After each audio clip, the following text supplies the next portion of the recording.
Alright, so this is my cart here. People wanted a video explaining some things about the cart. I didn't think it was going to be this popular, but it's pretty simple. I don't know why I decided to build this. I think I saw a guy riding a bicycle one time on the train tracks, and I thought, how can I put a go-kart on the train tracks?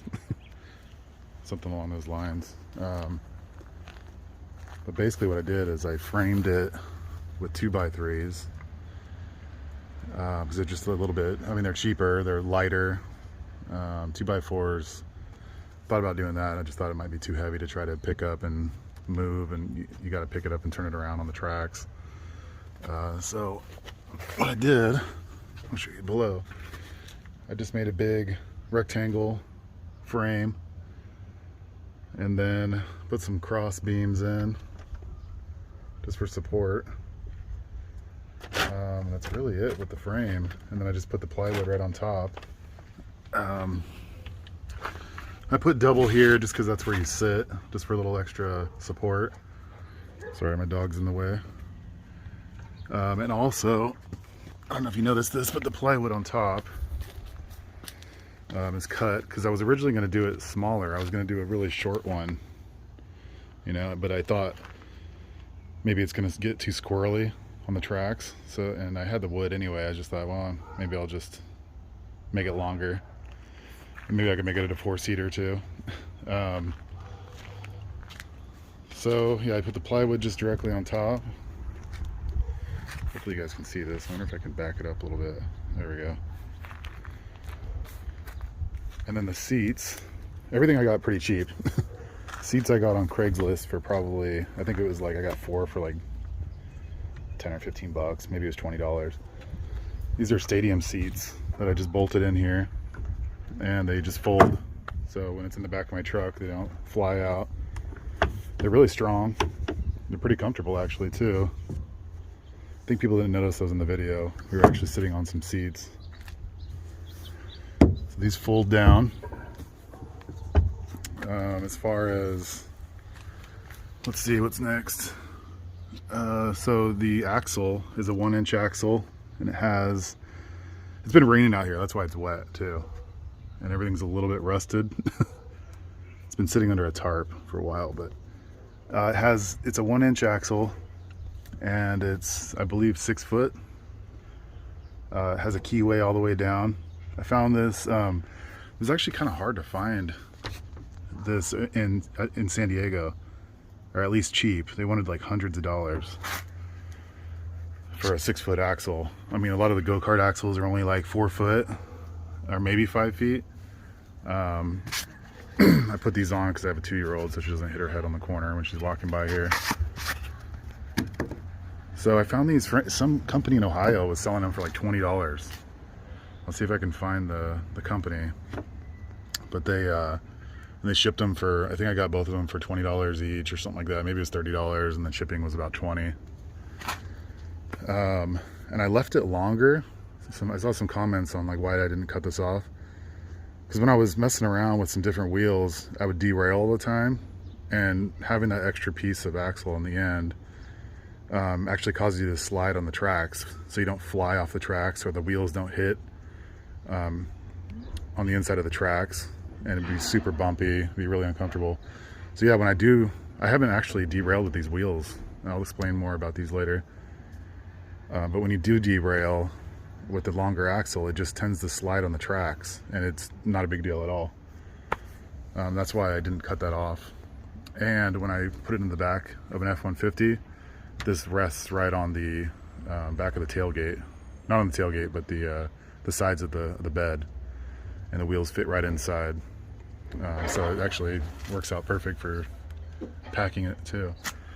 And then as far as connecting the axle to the frame, I got these cheap pillow blocks on Amazon, and I think it's like 4 for 20 bucks or something like that.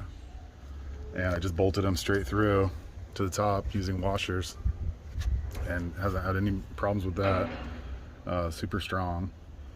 As far as holding on the wheels, I use these locking collars They're not super cheap, but I think they're a few bucks each, a couple bucks each.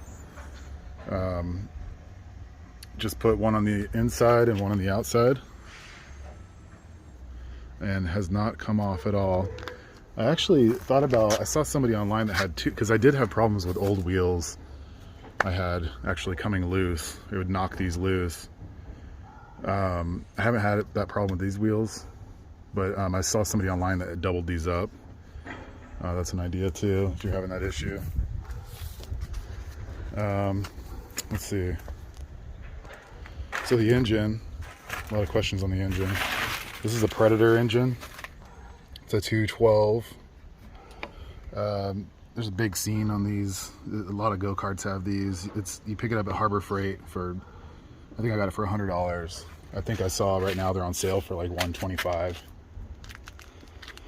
I think it's 6.5 horsepower. I think it says right there. Maybe not. Pretty sure it's 6.5 horse, but don't quote me on that. And what we did, I just mounted it right onto the board here. It's kind of, I've had some issues with it kind of moving around a little bit. What I did is I put a bigger board under here and just really tighten it down, just so, because I had a lot of vibration. I was thinking about using a piece of metal or something on there. I don't know. They do make a mount that they sell. I've seen online. It's only a few bucks. Maybe it's 10, 15 bucks. That might be something I might try. The vibration isn't too bad, but it would be nice not to have it. The clutch is just a centrifugal clutch. This thing is pretty, I think it's pretty burned out. It's getting a little shaky. Last couple trips I did.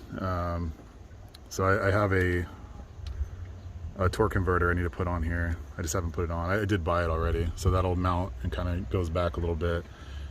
It's belt driven, and then I'll still have the chain probably going down.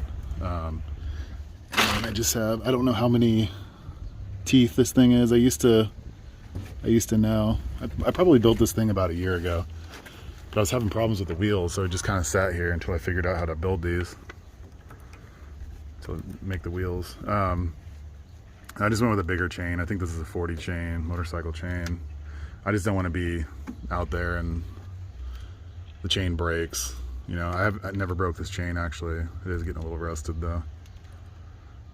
Yeah, grease this thing up. But yeah, it is kind of a lot of weight. You know, I mean, the thing probably weighs at least 100 pounds. And then 2 people on there, maybe even 4 people. That's a lot of weight on that chain. Let's see. So it's really not much to it. The throttle. I got this little throttle cable, a couple dollars. I think on Amazon too. This thing is like an Amazon cart. And I just screwed in this little block, and this is my throttle right here. I think I saw some comments on like somebody thought I was poking the guy I was riding with. That was my dad in there. I'm actually pushing the throttle, and there was a backpack sitting here. That's what that was. I don't have any brakes right now.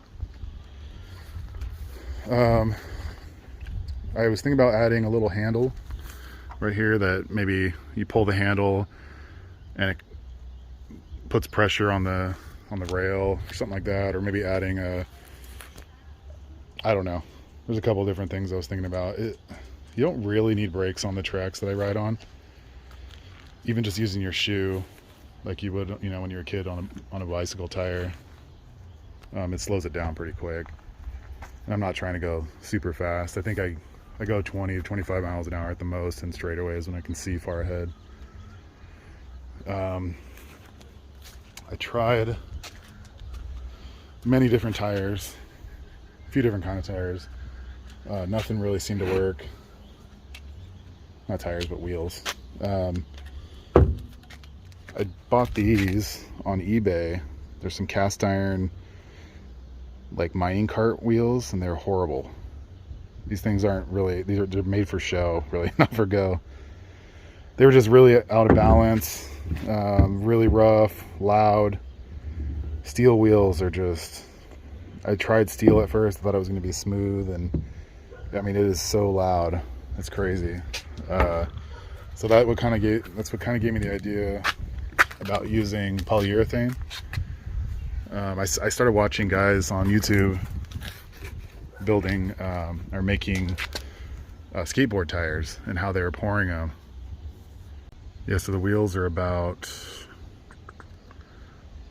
4.5 inches all the way across, with the working, like the rail area, about 3.5 inches from edge to the flange. I just kind of guessed on how thick to make the flange. This one is, yeah, it's about 1 inch. It's been strong, it hasn't broke. I thought of making it maybe bigger or taller. It's only like 3/4 of an inch, so, and this doesn't derail at all. I guess if you have the material, maybe make it a little bigger if you want, but this has been fine. I noticed if you make it a little too big, you'll hit some of the spikes that are sticking up inside the rail or other things there. So I haven't really had any issues with that with these wheels. Another thing I wanted to point out with my wheels is, I don't know if you've noticed, but there's kind of an angle here. They're almost like a cone shape. It's just slight, but this is something I read online. Real train tires do this, but basically, when you have a little bit of an angle on both sides, the cart kind of just finds itself, the wheel just kind of finds itself in the middle all the time. So it'll run back and forth, so you don't have to put the rail right against the flange. I have the rails just kind of like sitting with my measurements across. It's just right about here. There's a little gap there, so it kind of it's a real smooth, just because the rails that I'm using are, there's some bend to them sometimes, so you can sometimes get a little bit wider, sometimes narrower. That's one thing that really has helped me not to derail with these wheels. I used a go-kart rim. I found these online for, I think they're about 20 bucks each. Also 1 inch with a keyway. I knew, just from messing around, I just wanted a live axle that actually turns the wheel. I didn't want to mess around with bearings, and I just figured it'd be easier for the engine to push a live axle. So what I did is I got a bucket. So I don't have the correct bucket. This is just a planter's bucket, but this is the idea. So I put the bucket down, and I just put this inside the bucket. So these are actually my dad's. He actually cut a little bit of this rim down to make it easier to pour. You don't have to do that. I didn't do it on mine, but what you do is you put it inside a bucket that you only have about 1 inch on each side.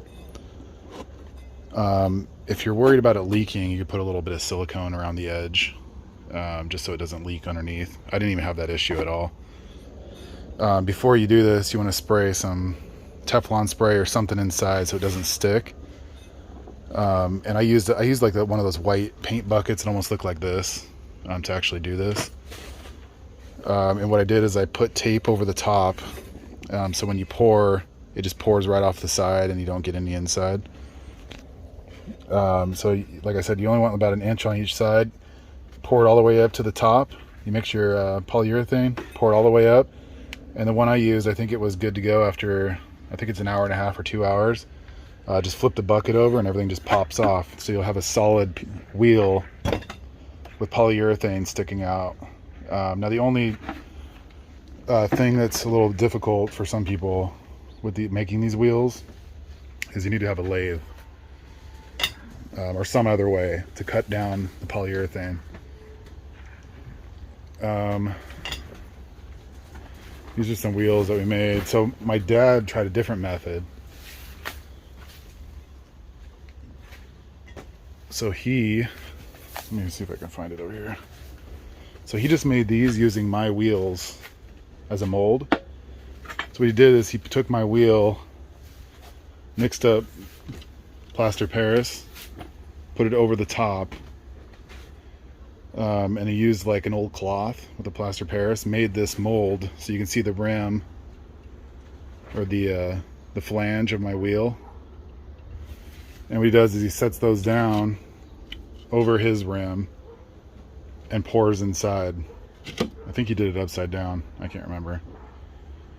So he used a little bit less material because it's a little bit more molded to what he needed. But his wheels turned out okay. He used blue, but it's pretty much the same as mine. He didn't have to cut down that much because mine had all this waste. You know, and polyurethane's pretty expensive. But he just cut it down. Let me show you the polyurethane. It's a Flexit 90 from this company called Specialty Resin Chemical. It has a side A and a side B. You mix those two together, and the only thing with this one is you only have a work time of 3 minutes, so you got to really hurry with this. But it's cured in 1.5 hours. But it has a little bit of give to it, like you can stick your fingernail in it. It's almost like a really hard skateboard wheel. I haven't had any issues. Like, I'll hit, you know, road crossings that are on tracks and never had any nicks or anything that come out of my tires. And they're really smooth, really quiet. Trying to think of some other questions people had. The size is just 4x6. So this is the other cart. It's a little smaller one. Not really sure what we're doing with this one here. Kind of made by like the same idea. Wood frame, plywood on the top. Probably add some plywood in the back. Same engine, same seats. This thing opens up like a little toolbox, and kind of nice because you can sit up a little bit higher. You're not like sitting on the tracks, which gets a little scary feeling. We tried these are another wheel we tried that was horrible. No one's holding it up.